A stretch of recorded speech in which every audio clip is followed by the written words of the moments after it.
Football കലണ്ടറിൽ ഇന്നത്തെ ദിവസത്തിന് തിളക്കമേറെയാണ്. 16 വർഷത്തിന് മുമ്പ് ജോഹന്നസ്ബർഗിലെ സോക്കർ സിറ്റി സ്റ്റേഡിയത്തെ പ്രകമ്പനം കൊള്ളിച്ചുകൊണ്ട് സ്പാനിഷ് പട ലോക കിരീടം നേടിയ ദിനം കൂടിയാണിന്ന്. കണ്ണീരോർമ്മകൾ അതിജീവിച്ച സൗഹൃദത്തിന്റെ ഉറച്ച പ്രഖ്യാപനം കൂടിയാണ് അന്ന് ലോകം കണ്ടത്.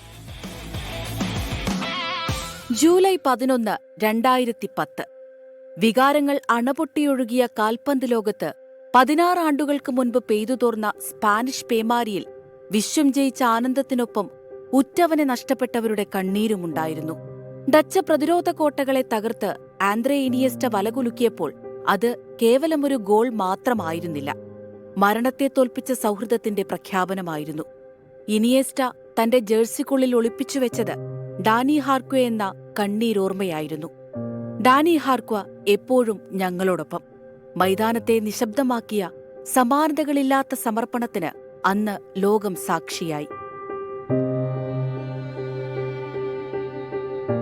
തന്റെ മുഴുവൻ കരിയറും എസ്പാന്യോളിനായി അർപ്പിച്ച ഡാനി ഹാർക്വെ ഗോൺസാലസ് കളിച്ചു വളർന്ന തട്ടകത്തിൽ നായകനായി വാഴ്ത്തപ്പെട്ടിരുന്നു.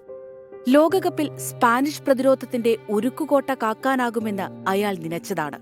പക്ഷേ കാലം അയാൾക്കായി കരുതിവെച്ചത് മറ്റൊരധ്യായമായിരുന്നു.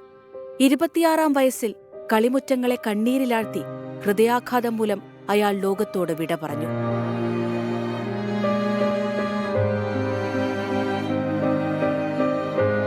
പ്രിയപ്പെട്ടവന്റെ വേർപാടിന് പിന്നാലെ കടുത്ത വിഷാദത്തിലാഴ്ന്ന ഇനിയസ്റ്റ തകർന്നുപോയ തന്റെ മനസ്സിനെ കാൽപന്തിന്റെ ലഹരി കൊണ്ട് തുന്നിച്ചേർത്തു.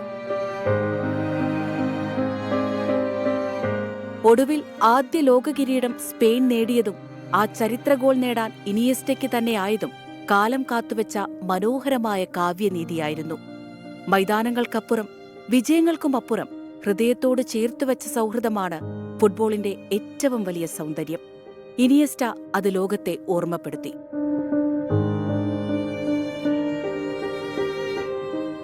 World cup desk 24.